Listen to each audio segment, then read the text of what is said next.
This is the Tech Support Guy Show, episode 56 for Sunday, June 10th, 2012. Metros are never secure.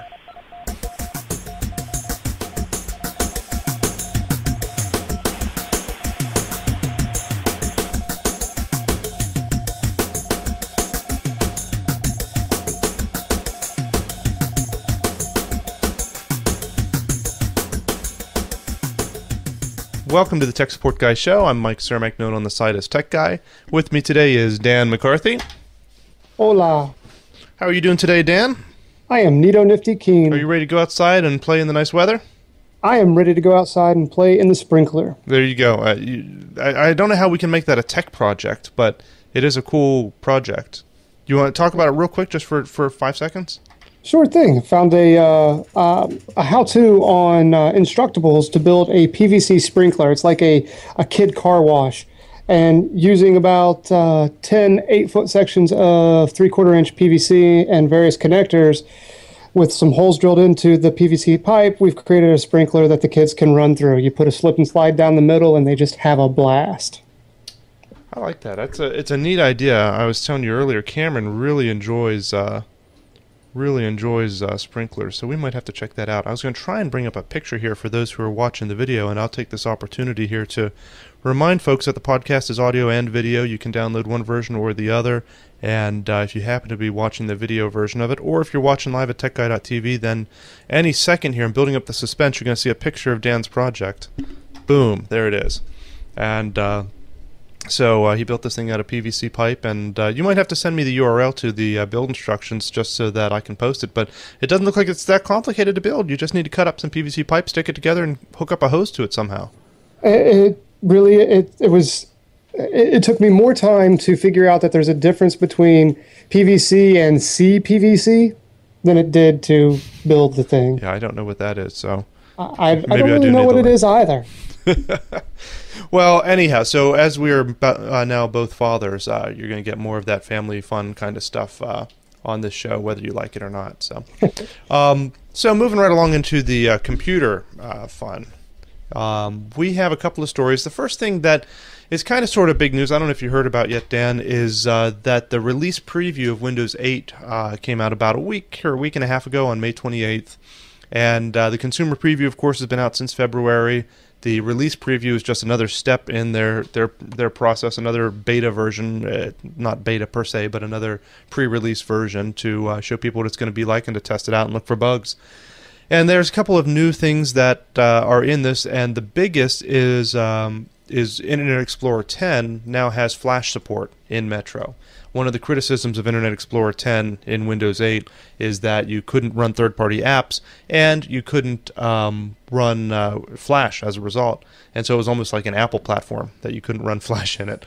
Some people criticized Microsoft for that, and now they have released the update that allows Flash to run in the Metro version of Internet Explorer 10. So people are very happy about that. And that's the single largest feature, if you will, or development update in this release candidate, is it not? Yeah, it really is. I mean, the other things, they added 3 new Metro-style applications: sports, travel, and news. Wait for it. I'm going to give you my excited face. Okay. There it was. I think the webcam froze. I didn't see it. Yeah, it's not that exciting. I mean, it's just one small step closer to the final version, and they're just doing little tweaks at this point. I think I stand by my initial impression of Windows 8. I am not impressed with forcing me into a tablet interface. It really is a tablet interface. I don't know if you and I have talked about Windows 8 much before, but that's what it is. I mean, it's obviously designed for a touchscreen, and it's great, and it's very intuitive if you're using it with a touchscreen. Yeah, and I think that if people are forced to upgrade to Windows 8, then what it might do is force people to go out and buy touchscreen monitors. So, I don't know, maybe they're trying to bolster the economy. But I don't want a tablet as my primary computing device. I want a desktop environment on my laptop, which is basically a desktop replacement. It's a big, heavy 17-inch. I love it. Yeah, that's what I've got as well. In fact, that's what's rendering my video downstairs right now, and unfortunately it's going to take 5 hours to do it.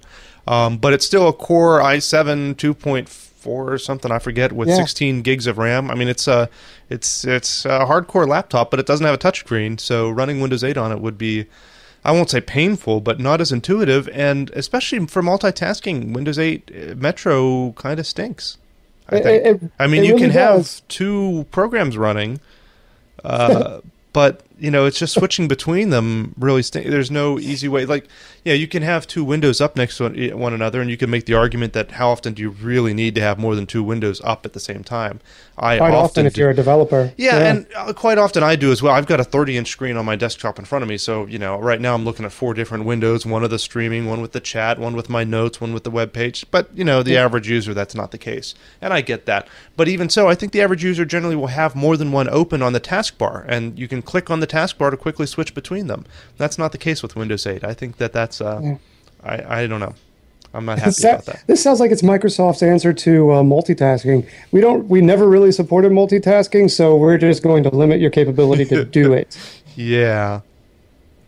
What else sucks is that Windows Store. So if you're an app developer right now, and you're developing a desktop-based application for, say, Windows 7, well, that's not going to make it into the Windows Store. It will never make it into Windows Store because the certification process requires that it adhere to the Metro-style API. Yeah.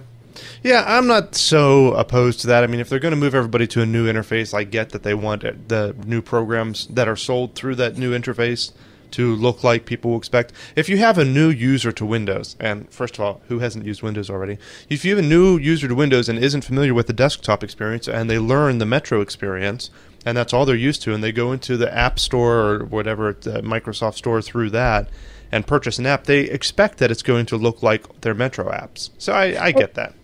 So is Microsoft not expecting people to be productive anymore? No. You're now supposed to use these devices for fun. You're not supposed to do work anymore. I mean, seriously, that's what it sounds like, that these are recreational devices as opposed to functional devices. So maybe the corporate version, you will use the desktop exclusively, even though there's no start menu anymore? Maybe in the enterprise version, there will be a start button? So where do you go then to buy your corporate software? Same place you always have. You don't have an app store in Windows 7 now. Yeah. Okay. That's what I'm asking. So, is Microsoft trying to make money and increase their profit base by getting, profit shares from cuts from software sales? That's what I thought they were trying to do with the Windows Store. Yeah. So they're going to miss out on all of the corporate software. Well, just as much as they're missing out now. Even so, in a corporate environment, I don't know how often people would be purchasing corporate applications necessarily through an app store anyway. That's usually going to be a giant license purchased by the IT department, pushed down to the users. Yeah. I know you're not familiar with computers and enterprise, but and software development. Definitely not. Definitely not. I was actually thinking, like VMware. That's a corporate style kind of application. Home users don't typically buy licenses for VMware. Right. So that would be something that you might want to go to the Windows Store and buy a copy of. But that's not. I cannot see that being a Metro interface. Yeah, there's no easy way to. Well, I don't know about that. I could kind of see it. I could see that. No, I'm going to say that there is going to be Microsoft Virtual Machine or VMware or something is going to have a nice Metro interface. Microsoft is trying to negate the need for VMware to begin with their own virtual machine software. But, all right, so partition magic. Okay. System utilities in general. Right. System utilities in general. Why would you ever want those to be dumbed down to a Metro interface? Because a Metro interface is really a dumb interface. Think, where we live, we have Sheets, right? And they have their little MTO screens where you go in and you basically click the peppers, the tomatoes, the mayonnaise, and the cheese and everything that you want. And it's really simple. Anybody can do it. But when you're using a computer, you have this powerful device that all you're going to be able to do is touch things with your finger It's and funny. drag it here and there. I wonder if there was a similar discussion like this whenever the graphical user interface came out in general. I wonder if people said, how are you going to run, all these DOS commands with Google? You're going to click on an icon to run all of these applications?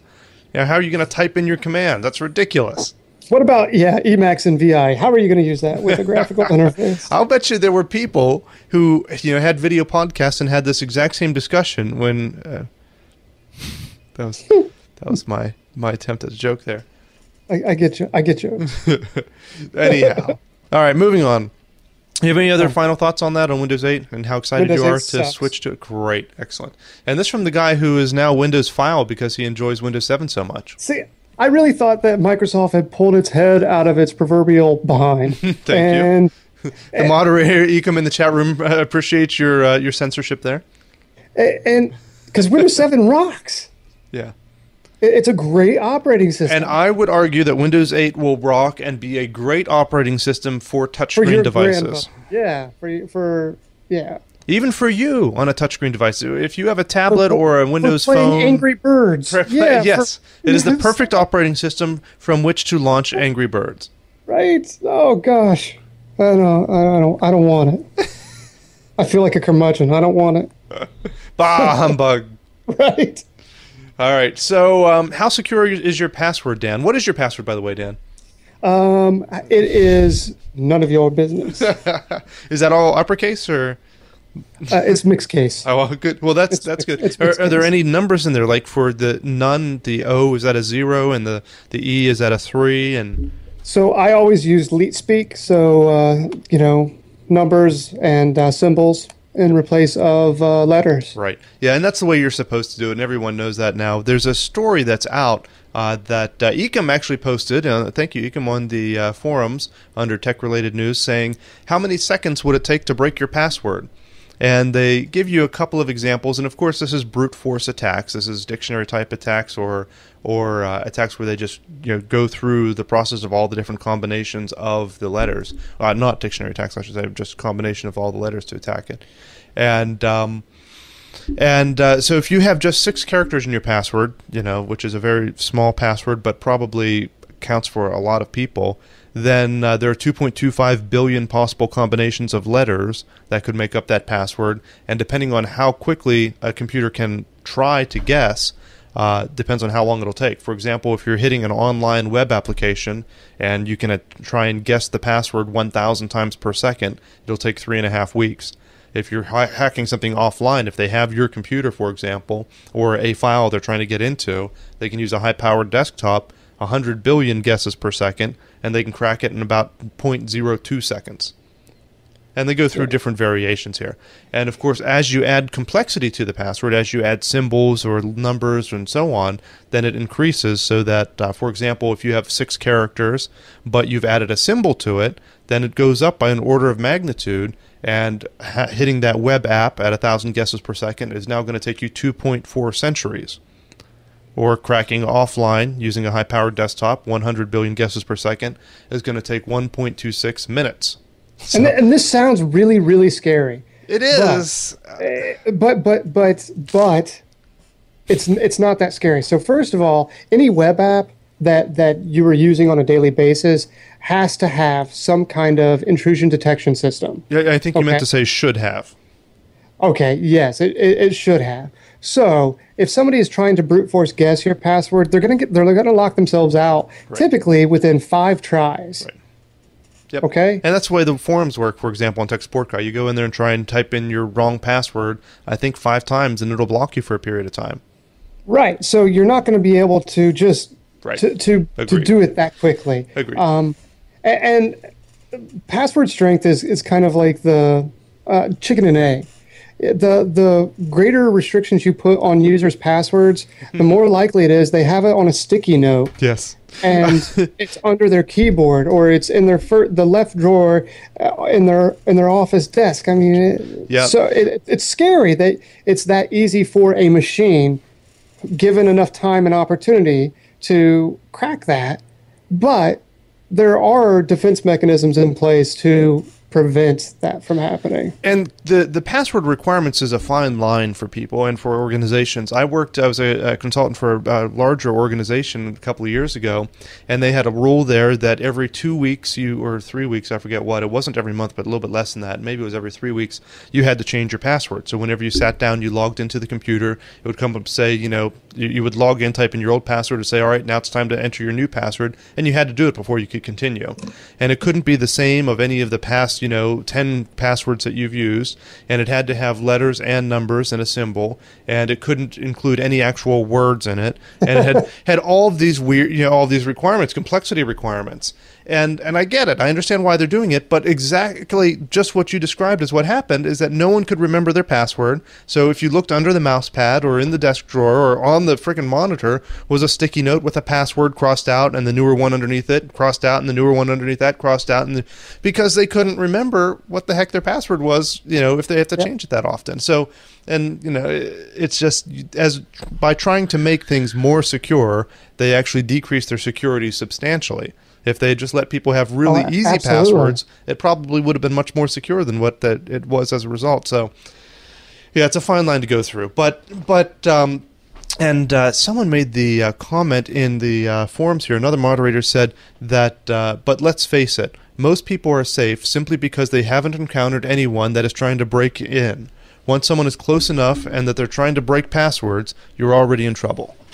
And I thought that was really wise, that most people are secure and have not been attacked because there's no one out there trying to attack them.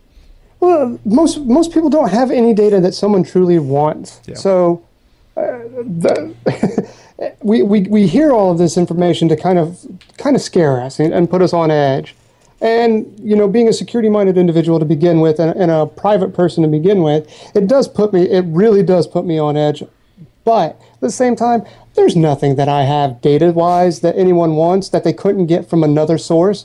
More likely, the company, say it's a credit card number, more likely the company that has my credit card is going to leak that information themselves in their trash or something like that. Sure. Then somebody actually attack my account specifically and target my account. Now, if you're listening to this podcast and you happen to be a celebrity, especially if you happen to be a very hot young woman celebrity, you seem to be very targeted. There was a story a couple of, a month or two ago of several of these celebrities that were getting their phones hacked into or their email accounts hacked into, and some of them with pictures that they had sent that they didn't necessarily want to have shared everywhere unless you were in the group that thinks it was just a publicity stunt. But either way, if you have reason to believe that there could be someone who wants to get something out of it, for sure you got to do these things.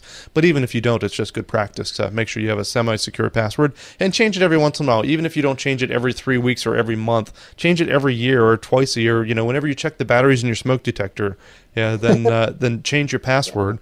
And it's just good practice. So, and it's difficult. It's difficult to maintain different passwords. So I do still recommend to anyone who asks me that you use a base for generating your passwords, whatever it is. It's not your birthday. Don't make your password your birthday. All numbers is no more secure than characters. I just use my dog's name. I don't think anyone would think of that. Right. Mikey. But use a base. So, a combination of your kids' names or your kids' names scrambled in a different way with their birth dates and things like that. That will enable you to use different passwords for different sites, but still be able to remember them. What are your feelings on password management tools? Like there was a RoboForm that keeps track of your passwords. There's some other ones. I can't think of them off the top of my head, but I think, again, that it's more likely that the company that stores those passwords for you will be compromised than my account individually be targeted. Right. Well, and some of these programs are online, as you kind of alluded to there, which would make them very good targets for someone to try and break into. Others of them actually store your passwords on your computer in an encrypted file, and that seems pretty secure to me, but that's only as secure as the password that you have set to decrypt it. So it's another issue. Anyhow, so speaking of passwords, LinkedIn made a announcement here last week that caught some attention. They confirmed that, quote-unquote, some passwords had been leaked. They're not giving any official number of how many passwords have been leaked from LinkedIn. And for those who aren't familiar with LinkedIn, it's a Facebook-like platform, a social media platform that people use for business primarily and getting jobs and so on. Very, very big website.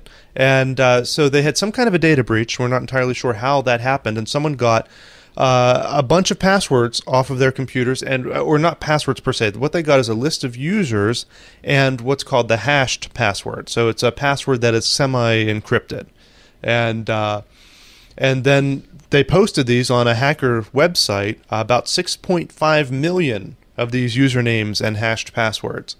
And what's interesting is that then the people who are in this hacker website have now posted over 300,000 of the decrypted passwords. So, this is a major security leak. What's really fascinating about this, though, so people are saying, wow, 6.5 million passwords are potentially going to be decrypted and can be logged into. These accounts have been stolen. 300,000 of them already are decrypted. But the security experts looked at this list, and there's none of the regular easy passwords in there. There's none of the things that are, birth dates, like Dan said, or password one, or the dog's name, or whatever. All the simple passwords that you expect to see in a list of 6.5 million of them aren't there. So they suspect that the hacker who stole these passwords already decrypted the easy ones himself, and then just posted the ones he didn't decrypt onto this website. So they suspect that many more than 6.5 million users were actually caught in this. Ars Technica is claiming 8 million combined between LinkedIn and another dating website. And I don't think it calls out the dating website. It'd have to be, let's see, eHarmony, or what's the other big one? I'm going to claim I've never used a dating website. You go ahead. Are you going to claim that you've never seen a commercial for a dating website? Oh, I don't watch TV either. That's bad for you. You know what? Oh, excuse me. Hey, be careful. We got moderators. I sneezed. I don't know what you're talking about. Come on, chat room. What's the other big dating website?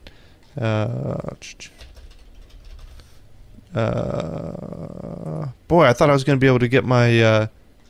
Yeah, I can't think of it. Huh. Match.com. There you go. Thank you. Yep. Match.com. Yep. So it's got to be one of those, right. Or maybe another one that we don't know about, and perhaps there are only 250,000 from there, and the rest are all LinkedIn. 8 million is a lot of leaked passwords. I, of course, have already updated my LinkedIn password and would recommend that anyone else do the same. What about your eHarmony password? My eHarmony password remains the same. Oh, okay. Yeah, definitely. Don't tell my wife. Please do not tell my wife, who is listening in the other room. Yeah, that wasn't wise. Yeah, it would be weird if your eHarmony password was your wife's name or birthday. Right. That doesn't seem right at all.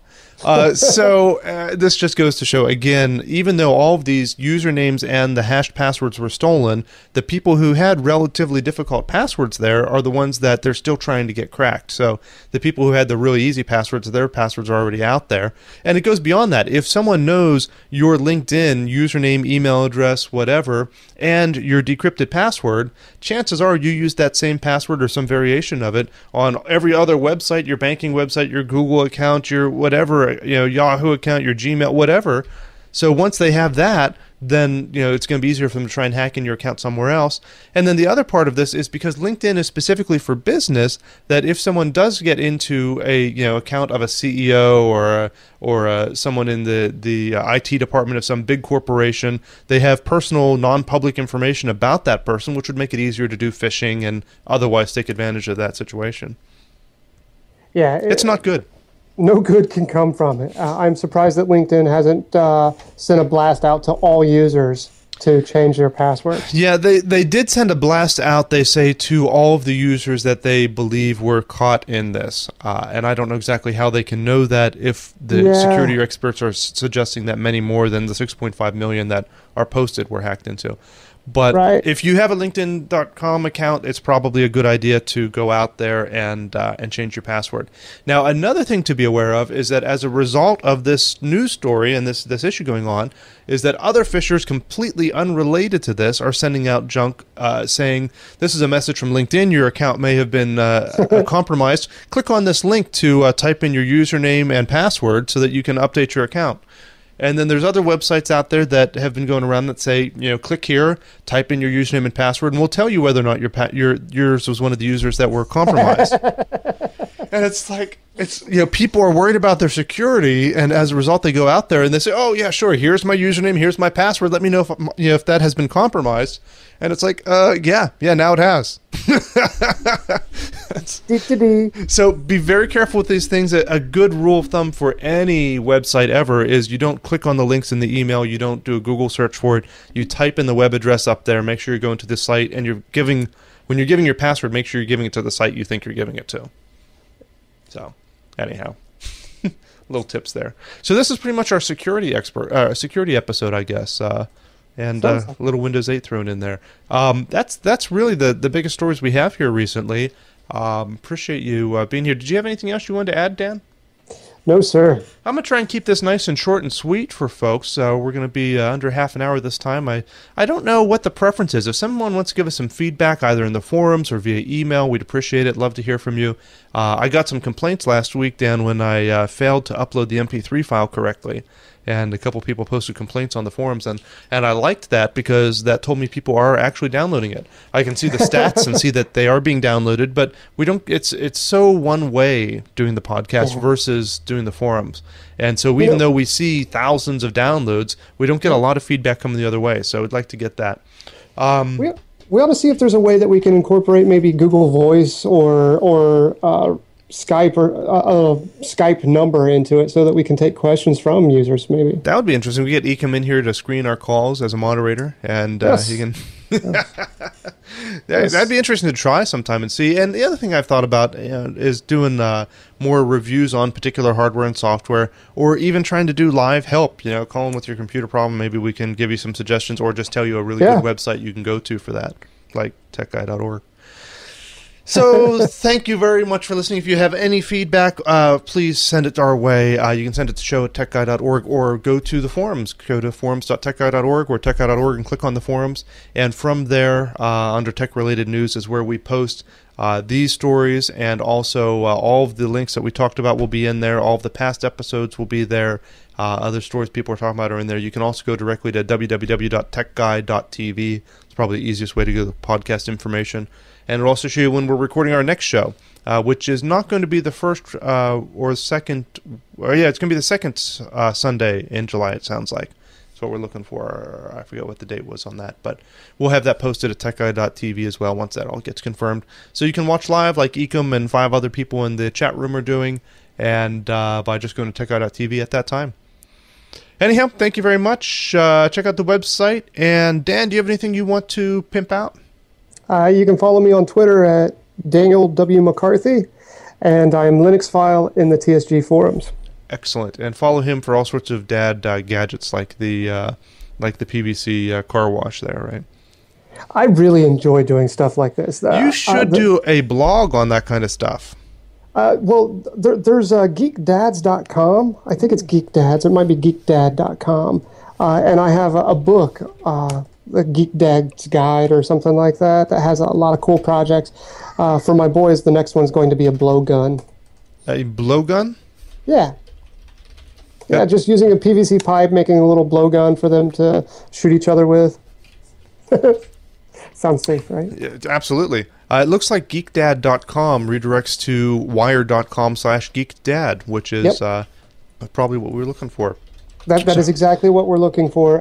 One of the editors of Wired is the Geek Dad, and he co-wrote, I believe, the book that I'm referencing. Did you know that June 17th, 1 week from today, is Geek Dad Day? Huh. So we should definitely be celebrating Geek Dad Day. I think so. On June the 17th. So if you are a Geek Dad out there, be sure to take Sunday, June 17th off, or at least do something very geeky with your kids that day. Definitely. All right. Hats off to everybody. Have a great week, and we will see you again soon. Take care.